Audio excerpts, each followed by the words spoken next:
Hoy continuamos con la serie de mensajes en el Evangelio de Marcos.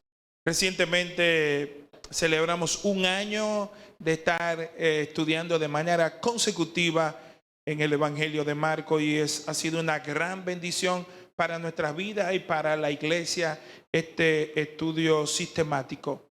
Vamos a orar para presentarnos delante de Dios. Dios del cielo, te damos gracias por el privilegio de predicar tu santa y bendita palabra. Señor, ayúdanos a través de tu Espíritu Santo. Necesitamos toda la asistencia del cielo.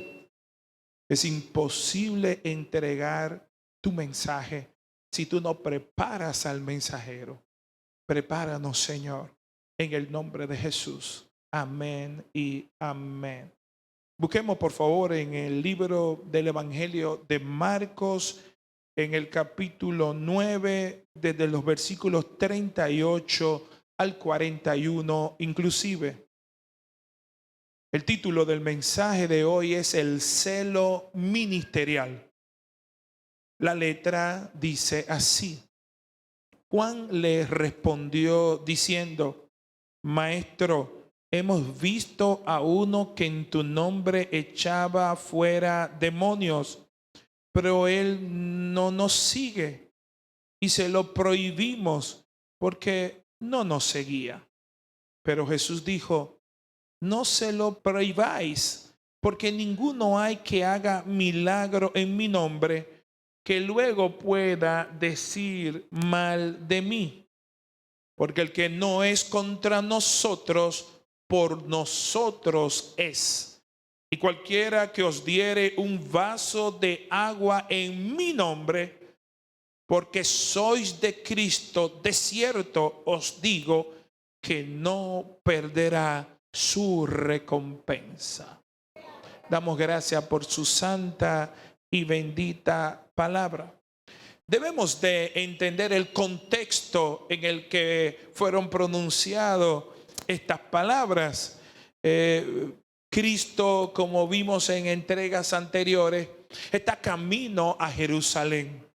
Estaba disfrutando con sus discípulos en una mayor intimidad con ellos, menos exposición pública. Posiblemente le queden 3, 4, 5 meses. Hay un tiempo de aceleración porque él sabe que el cumplimiento del tiempo se está acercando, el momento de pasar por la cruz, de morir. De hecho, le dice a sus discípulos: yo voy a ser entregado por los principales sacerdotes, por los ancianos, por los líderes religiosos. Y escuchándolo, ellos no querían entender, no querían escuchar. En la mente de los discípulos no podían entender que el Cristo, que el Mesías, podía ser muerto de esa manera.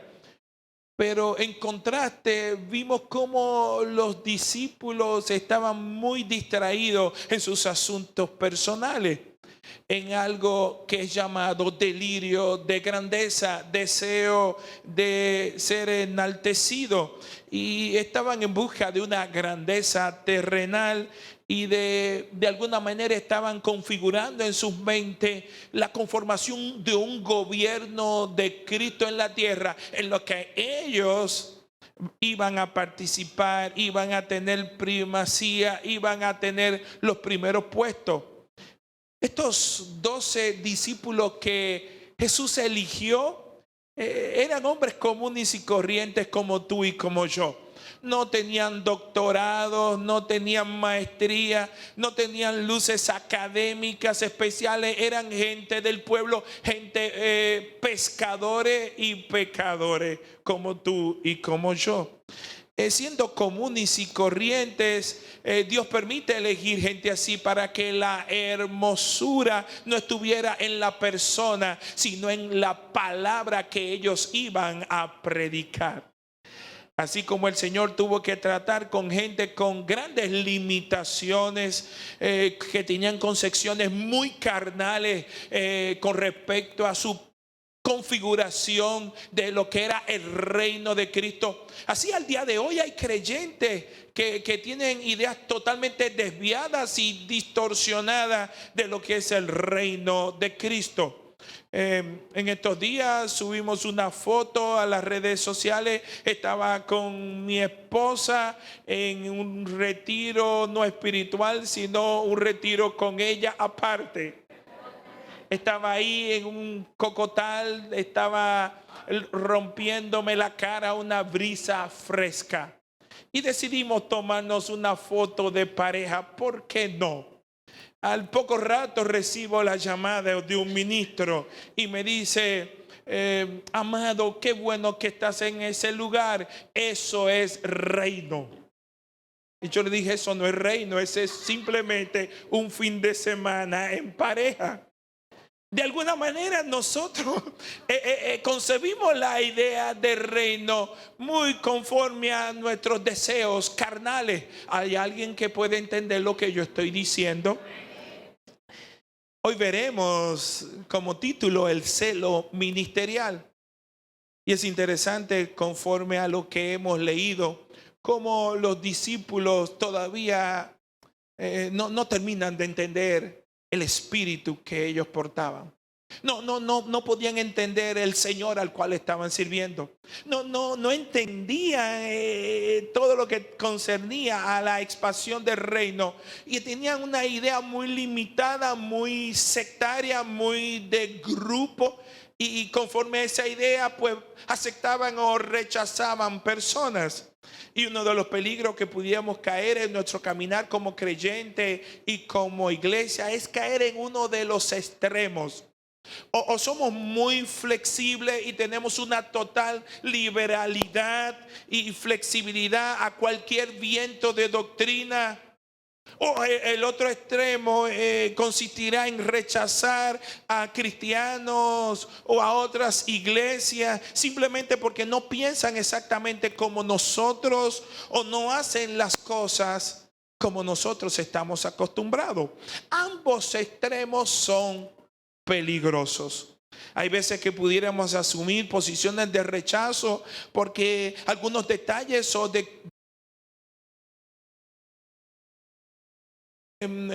están establecidas en otras personas que no compartimos dichas creencias. Pero cuando nos cerramos, no estamos permitiendo que podamos tener coinonía, que podamos compartir con otros creyentes por el hecho de nosotros estar imbuidos, revestidos de lo que se podría denominar un prejuicio religioso. Los extremos son estos. Algunos son tan abiertos que terminan destruyendo la verdad. Pero otros son tan cerrados que terminan destruyendo la unidad en el pueblo de Dios. Marcos 9:38 se le acerca el apóstol Juan. Y Juan le dice a Cristo: Maestro, hemos visto a uno. Es como hemos visto a uno por ahí. Hemos visto a uno que en tu nombre echaba fuera demonios. La práctica de echar fuera demonios, por cuanto había toda una concepción de que la mayoría de las enfermedades procedía de alguna posesión demoníaca, pues se buscaba esto. Y dice: pero él, el tal que estaba echando demonios, no nos sigue y se lo prohibimos. ¿Por qué? Porque no nos seguía. Este incidente se da en el contexto de lo que vimos la semana pasada. Los discípulos estaban hablando y repartiéndose cargos, posiciones en el gobierno, y estaban considerando quién sería el mayor en el gobierno de Cristo. Tenían fuertes deseos de grandeza, y vimos la semana pasada que Cristo no se opone a un deseo legítimo de grandeza. De hecho, Cristo, más que oponerse a la grandeza, redefine el concepto de grandeza, no a la manera como la persiguen los hombres, sino a la manera en que Dios quiere que la aspiremos. Y la grandeza siempre estará relacionada con un concepto de servicio, con un concepto de humildad. Hay dos cosas que Cristo pone claro en aquel que aspire, que tenga ambición de ser grande aquí. Y son dos cosas que nos chocan. Porque la primera que nos dice: tú quieres ser el grande, ok, haz esto, ocupa los últimos lugares donde tú estés. Y el segundo requisito para ser grande a la manera de Dios es ser el servidor de todos. No busque tú ser servido, más bien tú sirve a otros. Y nos dice el relato que puso a un niño en medio como prototipo de aquellos que nosotros tenemos que servir. Porque cuando concebimos la idea de un niño, vemos vulnerabilidad, vemos debilidad, vemos dependencia. Un niño no nos puede agregar a nosotros dinero o fortuna, no nos puede dar muchas cosas o no nos puede dar cosas, más bien él necesita cosas. Es prototipo de gente necesitada que Dios colocará, que hará llegar cerca de ti, precisamente para que tú puedas tener compasión, para que tú puedas también compartir, para que tú puedas sembrar en ellos. Y concluye diciendo, si tú recibes a un creyente, aunque se vea sin valor para ti, lo que la gente podría catalogar como un don nadie, me estás recibiendo a mí, y no solo a mí, sino también al Padre que me envió. Marcos 9:38, cuando nos da esta declaración de Juan: Maestro, hemos visto a uno que en tu nombre echaba fuera demonios, pero él no nos sigue y se lo prohibimos porque no nos seguía. Es interesante porque cuando nosotros pensamos, yo no sé usted, pero cuando yo pienso en el apóstol Juan, ¿qué me viene a la mente? El apóstol del amor. Juan nos enseñó muchas cosas sobre el amor. En su evangelio, Juan 3:16, porque de tal manera amó Dios al mundo que ha dado su Hijo unigénito para que todo aquel que en él crea no se pierda, mas tenga vida eterna. Juan recibe esa revelación. Primera de Juan nos enseña que el que ama es de Dios, pero el que no ama no es de Dios ni ha conocido a Dios. Amén, hermanos. Entonces está asociado con el apóstol del amor. Sin embargo, lo que nos revela esto no es ese Juan. Este Juan es una obra en construcción. Este Juan tiene todavía mucha carnalidad, tiene concepto de separación. De hecho, Juan y su hermano Jacobo tienen un carácter impetuoso que Cristo tiene que señalar, reflejar. De hecho, Cristo le puso el sobrenombre en arameo Boanerge, que significa hijos del trueno. Y créame, yo no relaciono a alguien con mucho amor que también le llamen hijo del trueno. Y una de las cosas que Cristo hace con nosotros es cambiarnos el carácter. Un carácter impetuoso, un carácter iracundo, alguien llena de ira, de enojo, de pleito, de celo, por un carácter conforme a Él. ¿Cuántos dicen amén? Fueron Juan y Jacobo una clase de creyentes que estuvieron con Cristo, pero que no siendo una obra terminada, siendo hombres en donde tenían una obra en construcción, fueron ellos, Juan y Jacobo, que un día llegaron donde Cristo y habiendo pasado por una región llamada Samaria, en una aldea samaritana que no quiso recibir a Cristo. Mire el pensamiento lleno de amor que le llegó a Juan y a su hermano, y le sugieren a Cristo que le mande fuego que les consumiese. ¿Qué te parece si le pedimos ahora mismo, oramos para que el fuego caiga sobre ellos y lo desbarate? ¿Acaso es un pensamiento de alguien lleno de amor? Ese es Juan y su hermano Jacobo. Luego vemos a Jacobo y a Juan que se acercan con su mami. Todos tienen una mamá. Ellos fueron con su mamita a donde Jesús. De hecho, eran primos de Jesús. Y fueron a decirle a Jesús una gran idea que se les ocurrió. Y la gran idea fue que le dijeron: Jesús, vamos a hacer una gran propuesta. Y aparece en Mateo 20 al 21. Y le dice: nosotros queremos nada más y nada menos que a mis hijitos, tú uno lo siente a la derecha y el otro lo siente a tu izquierda cuando tú vengas con tu reino a establecerlo. Qué deseo tan bondadoso ser parte del anillo palaciego.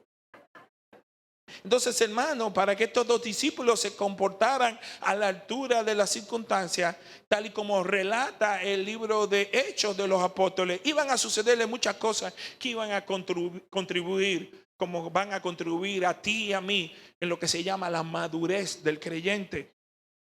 Y hay una enseñanza.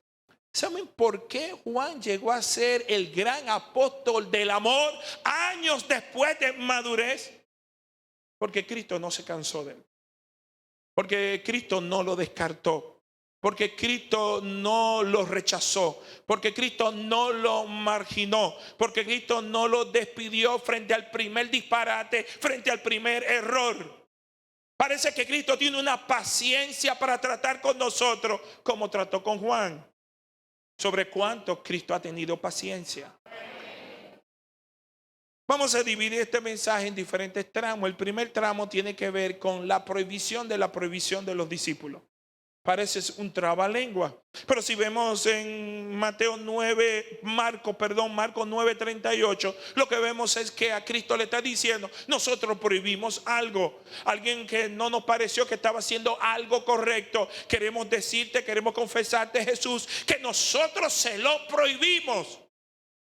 Y Cristo viene a prohibir lo que ellos prohibieron. Y el pasaje de Marcos 9:38, repetimos, Juan le dice, hemos visto a uno que en tu nombre echaba fuera demonios y se lo prohibimos. El pasaje en paralelo de Lucas 9:49 dice, entonces respondiendo Juan dijo, maestro, hemos visto a uno que echaba fuera demonios en tu nombre y se lo prohibimos porque no sigue con nosotros.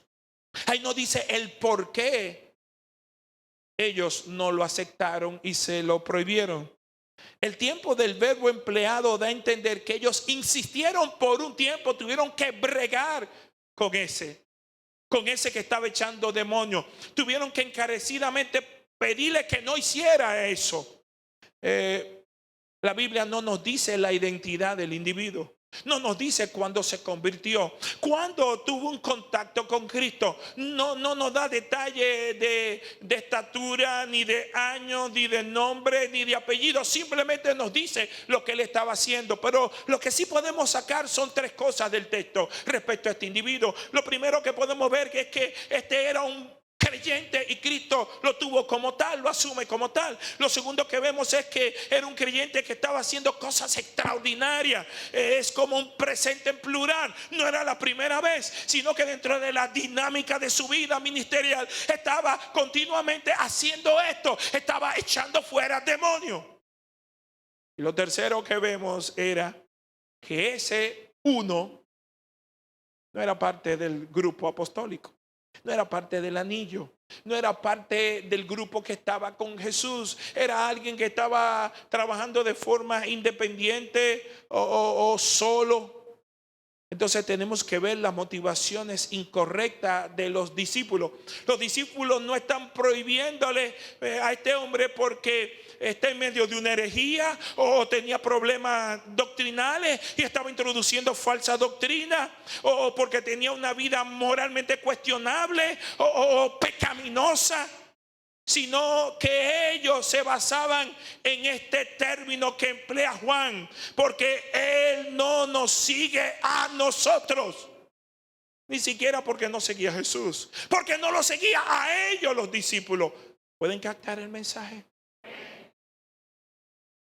El problema es que ese tipo que estaba echando fuera demonios no era parte del grupo o del clan de los elegidos. Ese es el problema. No era parte de los privilegiados que estaban cerca en intimidad con Jesús. No estaban entendiendo los discípulos las paradojas y las enseñanzas que una y otra vez Cristo le ponía en su camino. ¿Se acuerdan semanas anteriores cuando bajan del monte de la transfiguración? 13 estaban con Jesús, 9 estaban en la llanura, en el valle.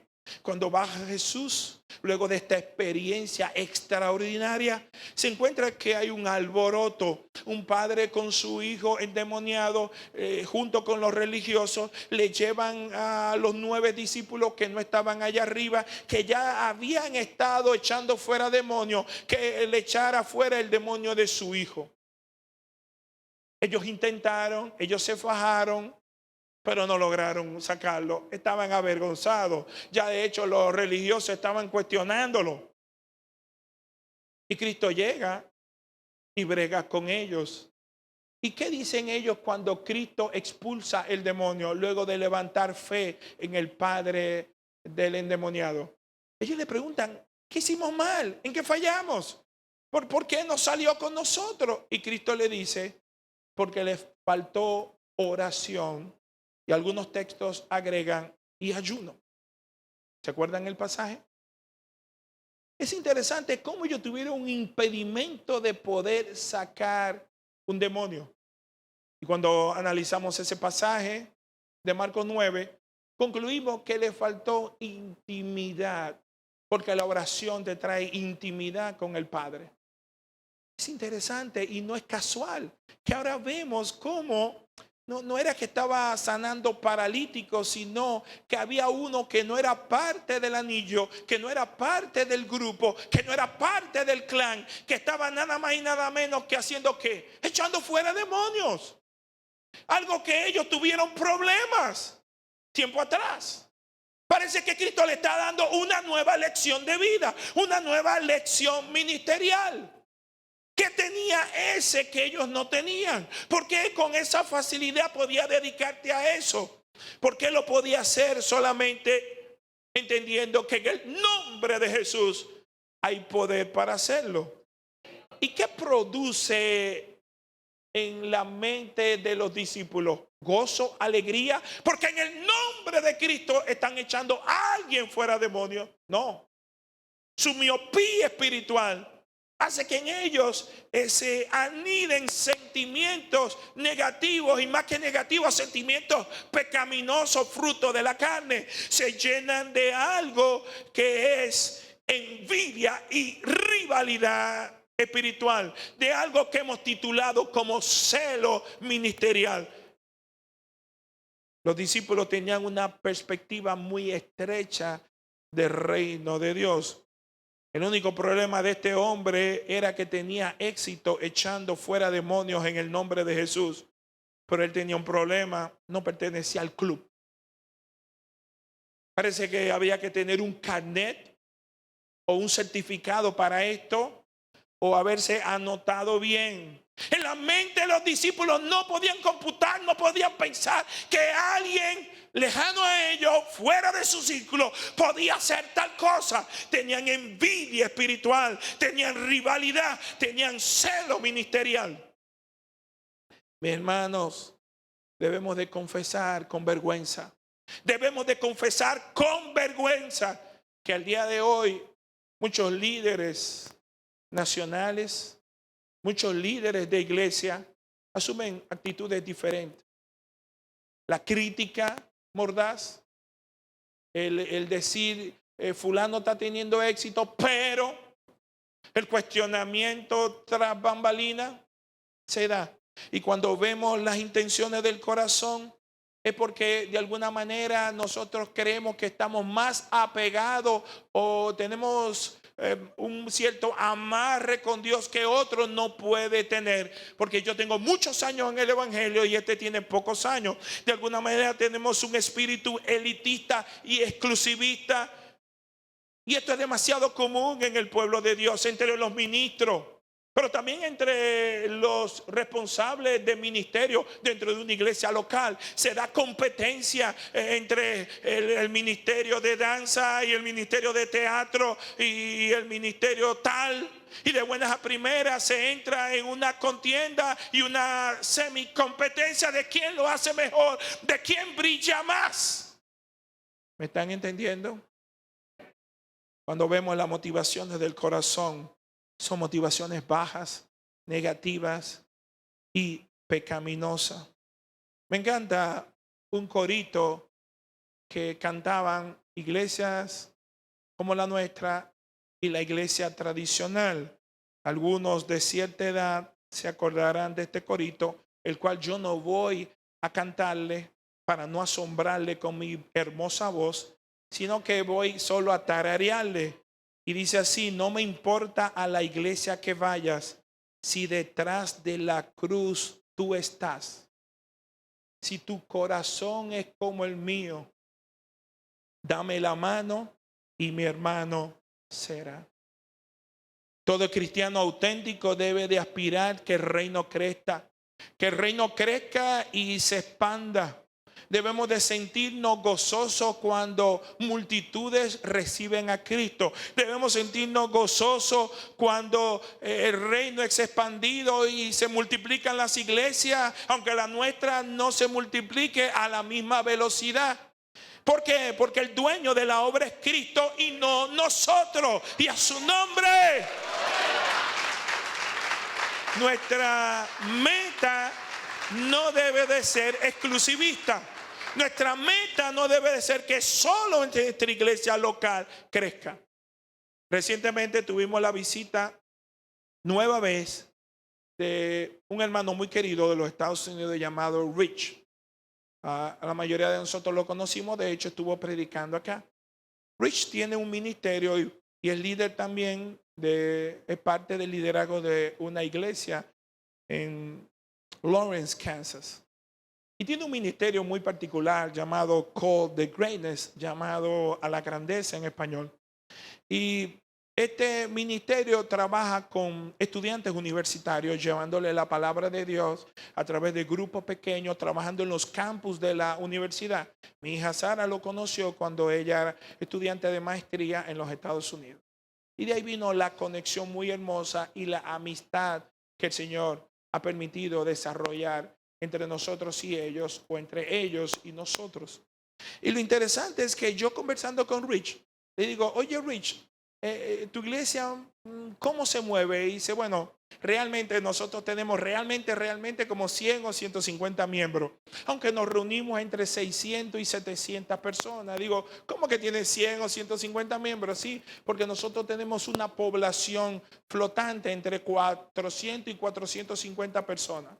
¿Y cómo así? Porque sí, porque son estudiantes de diferentes nacionalidades, del mundo árabe, de Latinoamérica, de Europa, de África. ¿Se entiende?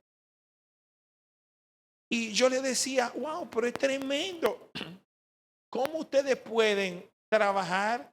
Hay una miembro del ministerio que se llama Che, que es la de origen oriental, que también estuvo acá en el grupo, Che Lin, la cual alberga en su casa. Y un día estuvimos con mi esposa allá, tenía como 12 o 14 estudiantes, ella haciéndole comida gratuita para ellos. Y yo me pensé: bueno, aquí hay algunos estudiantes que aman a Cristo, otros vienen por la comida. Y yo le dije a ella: oye, ¿no te sientes mal de que alguien abuse de ti? Porque el estudiante es lo más pegado que hay cuando quiere comer. Y dijo: sí, de eso se trata. Aunque vengan para la comida, pero que se vayan predicados. ¿Cuánto puede entender? Es interesante, hermano. La entrega y el amor durante un tiempo. Por ejemplo, mi hija no duró ni 2 años, 1 año y medio. Tú sabes lo que tú sembrar valores, sembrar doctrina, sembrar a Cristo, discipular a alguien, que tú no lo vas a ver más. ¿Se entiende? Tú tienes que tener una idea, un concepto de reino. No inclusivista, no exclusivista, no solo de una iglesia local, sino que tú quieres afectar el mundo entero. Y él me decía con gozo: oye Regil, cuando un estudiante de la universidad termina su carrera o su maestría o su doctorado y se va a su país de origen o se va a otro estado, nosotros no lo vamos a ver más. Pero ese ya no vino, no se va como vino, se lleva a Cristo. Y ese es el concepto de alguien que ama la obra de Cristo. No es un concepto miope espiritualmente. Es un concepto en el que está afectando el mundo entero a través de la predicación de la palabra de Dios. Debemos cuidarnos, amados hermanos, de la envidia y de la rivalidad ministerial. Segundo tramo que yo quiero tratar es la reacción de Jesús ante la prohibición de los discípulos. Versículo 39, 9:39. Pero Jesús dijo de forma enfática: no se lo prohibáis. En otros textos dice, no se lo impidáis, porque ninguno hay que haga milagro en mi nombre, que luego pueda decir mal de mí. La idea de este pasaje es, dejen de impedírselo, por favor. No quiero que ustedes le impidan a ese que está echando fuera demonios en mi nombre. No se lo impidáis. Es la fuerza del mensaje. Al prohibir Cristo la prohibición de los discípulos, el Señor le quiso dejar claro que Él no sentía ninguna simpatía con el criterio exclusivista de los apóstoles, de que solo se quedara la cosa entre ellos, que los privilegios solo fueran de ellos, sino estaba sembrando en ellos, oye, esto no es solo para ustedes, sino para todo aquel que cree.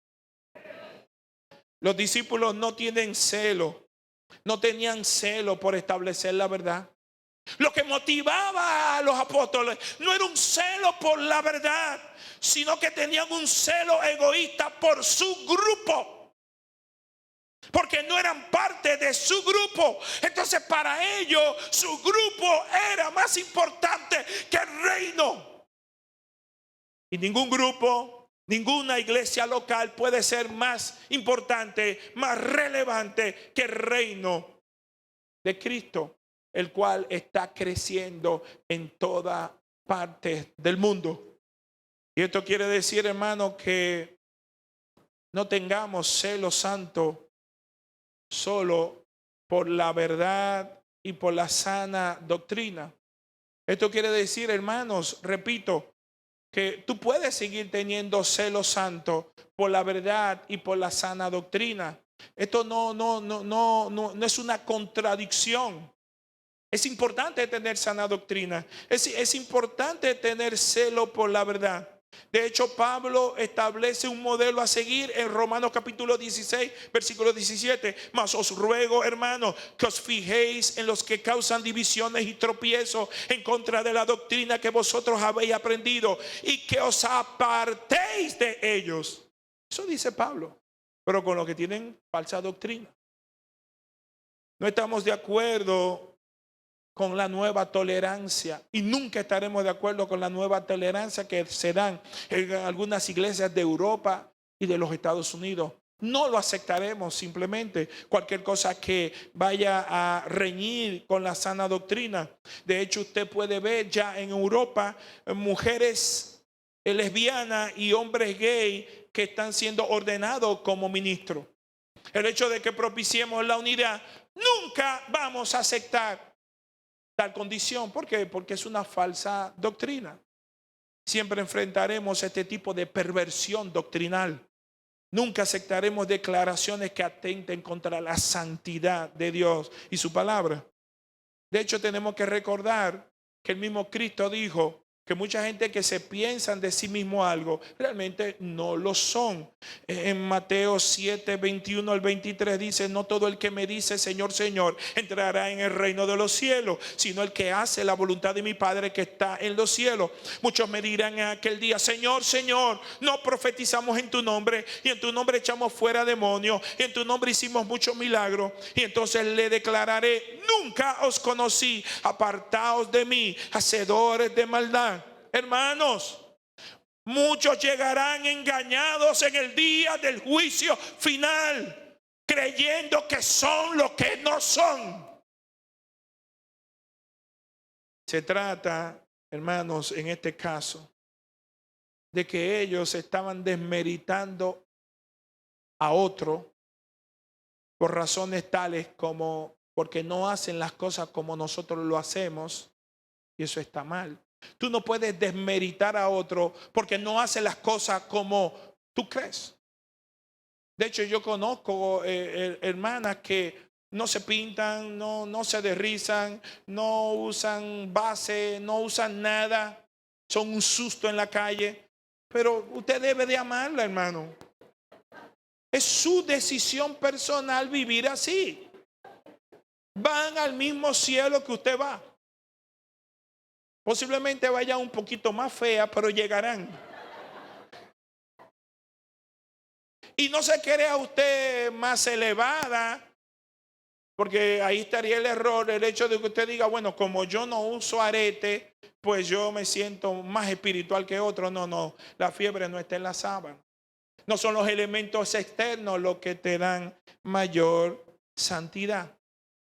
Otra situación de por qué o razón de por qué ellos rechazaban es que normalmente se rechaza, es porque no creen exactamente lo que nosotros creemos. Y debo de subrayar bien esta parte. ¿Por qué? Porque debemos de entender que hay doctrinas esenciales y doctrinas secundarias o marginales. De hecho, Filipenses capítulo 1, versículo 15, Pablo reconoce estando en prisión que no todos los que predican a Cristo lo hacen bajo motivaciones correctas, pero él se gozaba de que la gente se estaba convirtiendo, aún en predicadores que no tenían motivaciones correctas. Hermanos, debemos de cuidarnos de la envidia y de la arrogancia espiritual, ministerial. Hay mucha envidia ministerial en el cuerpo de Cristo. Hay gente que se siente mal porque a otro le va muy bien. Y esos deseos son carnales, son deseos mundanos, son deseos pecaminosos. Debemos de entender que no todo lo que brilla es oro igualmente.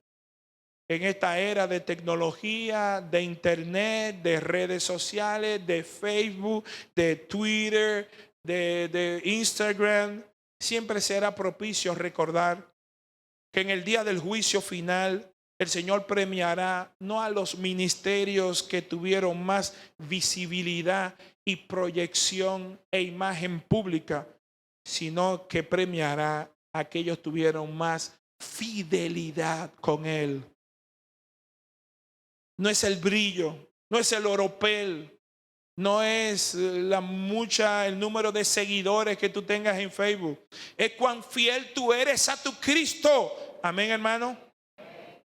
¿Saben cuál es el antídoto a la envidia ministerial o cualquier tipo de envidia? El amor a Cristo. Porque el que ama a Cristo ama la expansión de su reino, independientemente de quién está teniendo más resultados visibles o no. Hermano, cuando usted ama a alguien, usted es capaz de caminar millas extra por él. Fíjense, yo le voy a poner un caso. Ustedes, ¿cuántos de los que están aquí tienen una mascota o un perro en su casa? Levanten la mano. Mucha gente aquí tiene mascota. Bajen la mano. Segunda pregunta vital. ¿Cuántos de los que están aquí aman a su mascota, perro o gato? Levanten la mano. Qué bueno que es el mismo número, porque yo le diría que usted hace con una mascota que no ama. ¿Sabe por qué usted cuida a su mascota, a su perro, gato? Porque usted lo ama. Digan conmigo, yo amo mi mascota. En mi casa la mascota es shampoo. Mi mujer lo ama. Mi hijo Luis Augusto lo ama. Sara y yo tenemos un amor de lejos con él.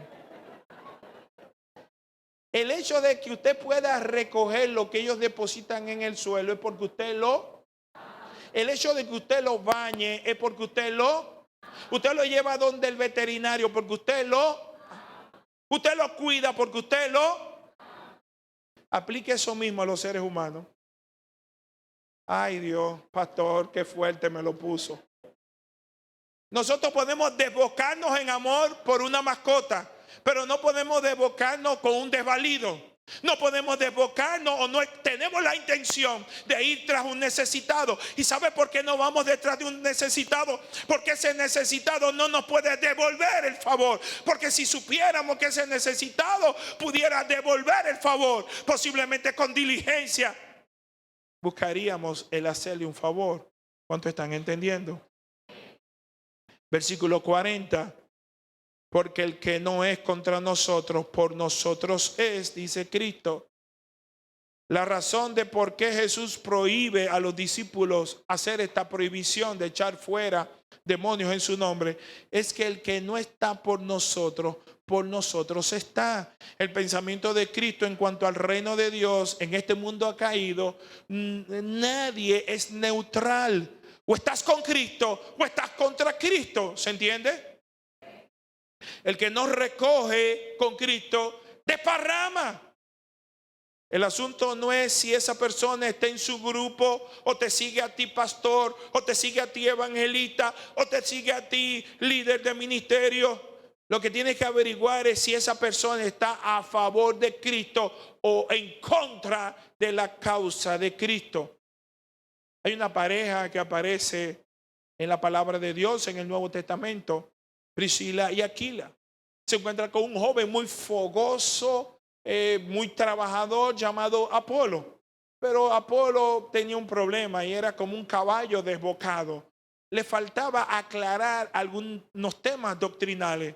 Ellos no le prohibieron que predicara la palabra. Ellos lo formaron, ellos lo discipularon, ellos le dieron doctrina, ¿se entendió? ¿Para qué? Para que todo ese fuego, todo ese fervor continuase.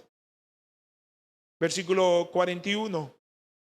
Y cualquiera que os diere un vaso de agua en mi nombre, porque sois de Cristo, de cierto os digo que no perderá su recompensa. Hay dos interpretaciones en la mayoría de los comentaristas. La primera es una interpretación muy literal. Una posible explicación es que cada vez que ayudes a un siervo de Dios a hacer su obra, la obra para la cual es llamada, la obra en la cual está en su ministerio, aunque sea con un vaso de agua, con un insignificante vaso de agua, Dios te va a recompensar por ese gesto. Esa es una posible explicación.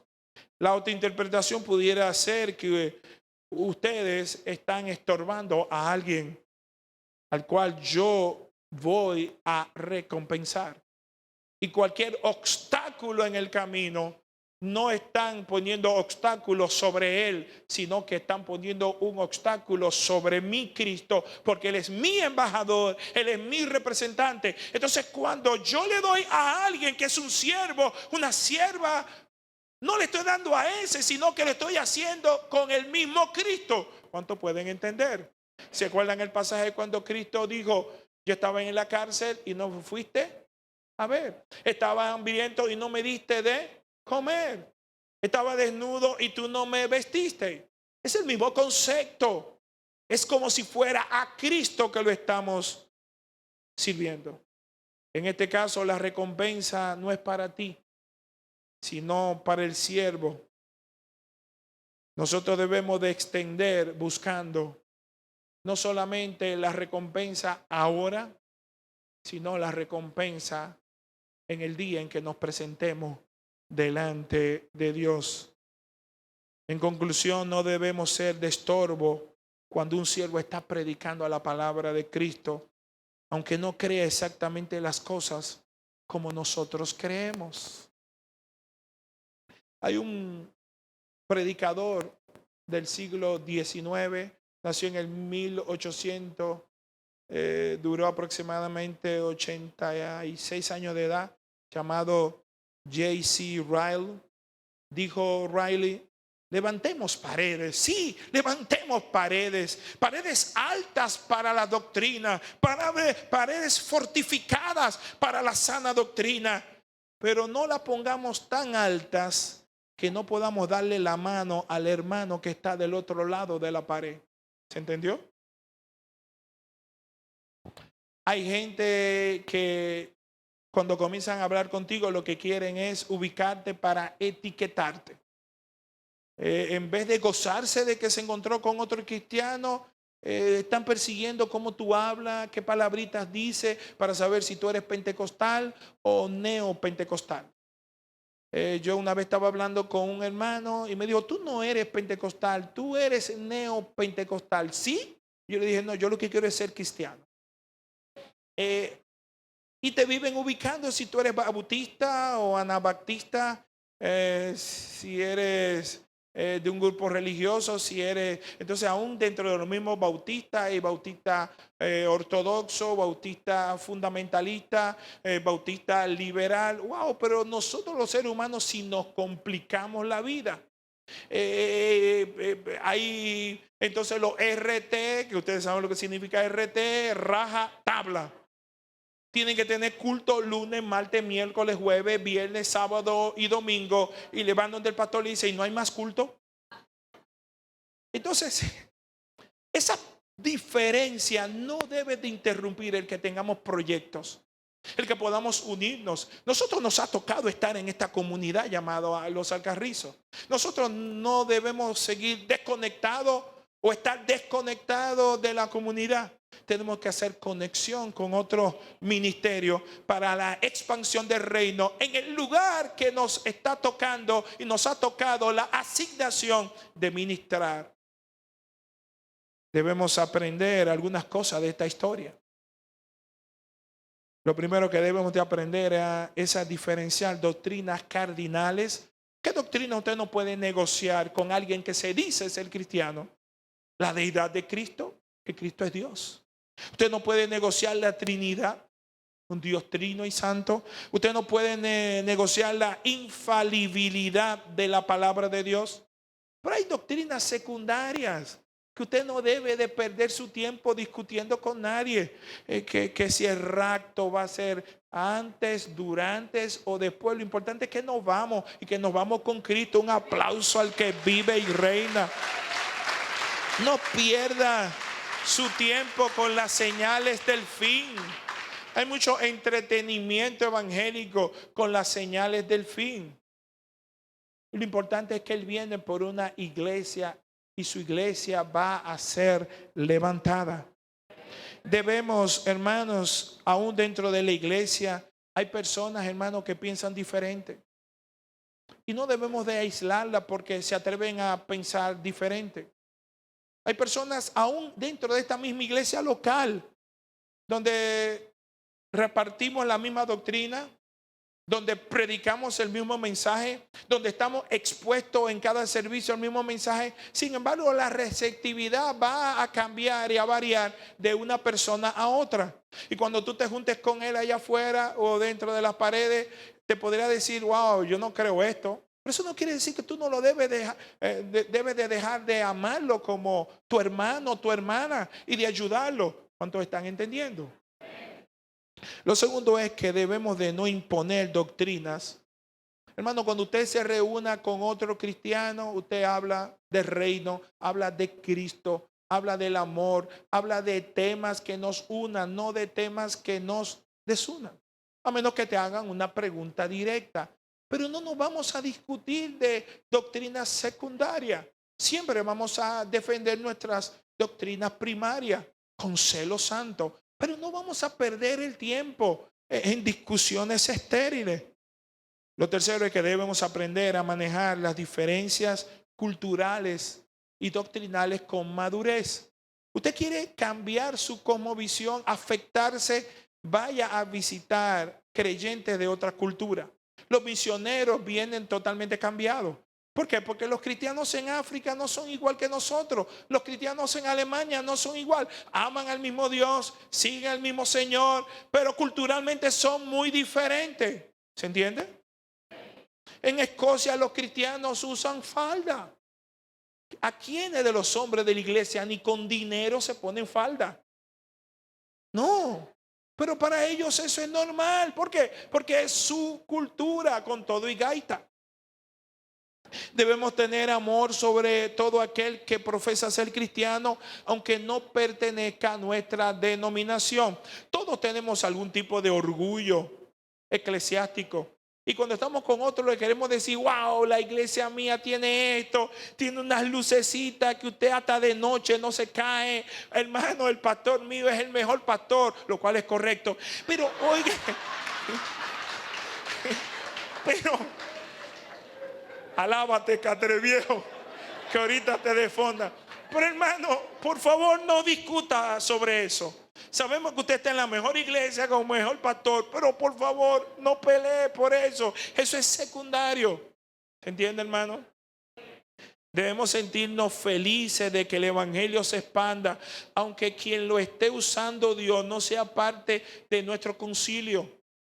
Si ahorita en dos esquinas abren una iglesia y explosiona y tiene 1500 miembros, no vamos a hacer bembitas, no nos vamos a poner cara triste y nosotros nos quedamos, pastor, y mire, no, por favor, alegrémonos del que el reino de Cristo se expande, que el reino crece.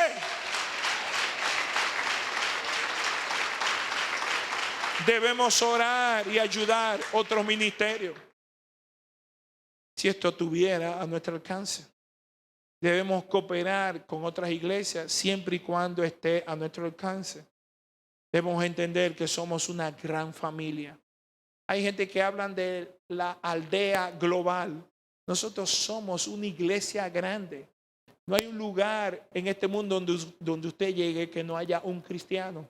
Aún en medio de la persecución, somos parte de la familia de la fe.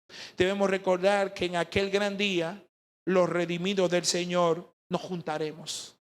Nos juntaremos y adoraremos todos juntos al Señor. En ese momento, las denominaciones no saldrán.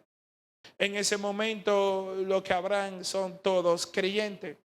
En una ocasión escuché una anécdota que le atribuyeron a Wesley. Y se habla de que supuestamente Wesley tuvo un sueño de que él llegaba al cielo. Y estando en el cielo, pues, ¿quién estaba en la puerta recibiéndolo? Pedro. Pedro, según la tradición y su concepción religiosa, pues se encontró con Pedro. Y Pedro, él era líder de la iglesia metodista, es donde salen los metodistas libres. Yo que veo metodistas libres porque debe haber algún metodista no libre, pero eso serán harina de otro costal. Y estando ahí en el cielo, dice, oiga, gracias, don Pedro, voy a entrar, yo quiero hacerle una pregunta en su sueño. Recuerde que es un sueño, no vaya a hacer doctrina con esto. Él le dice, yo quiero saber cuántos miembros de mi iglesia que ya se fueron, ¿dónde están aquí en el cielo para yo irlo a saludar? Le dice, no, aquí, ¿de qué iglesia? No, nosotros somos los metodistas. Y dice, no, aquí no hay nadie metodista. Wow, tremendo, tremendo, tremendo. No hay metodista. Pues entonces, quiero que me digan dónde están los bautistas. Tuve algunos problemas con ellos, pero los amo. ¿Dónde están? Y dice, bueno, mire, aquí en todo el registro no hay nadie bautista. Hay unos ahí que hacen mucha bulla, que son los pentecostales. ¿Dónde están? No, aquí no hay nadie pentecostal. Y los anabaptistas, no hay nadie anabaptista. Y, oh Dios. ¿Y qué es lo que hay aquí en el cielo entonces? Aquí todos son cristianos. ¿Se entiende? Aquí lo que hay es cristiano. Vamos a sobreponernos a nuestras diferencias. Tengamos celo, pero celo santo por la palabra de Dios. No caigamos en contienda, en iras, en envidias. No solamente nos hablan de un espíritu inferior, sino que es pecado delante de Dios. Aprendamos a amar. Si llegamos a un lugar y encontramos un cristiano, aunque no sea parecido a mí, aunque vista raro, aunque vista diferente, aunque actúe raro, aunque hable diferente, pero si es cristiano y cree en el mismo Cristo, gloria a Dios, mi hermano, Dios te bendiga. Pongámonos sobre nuestros pies.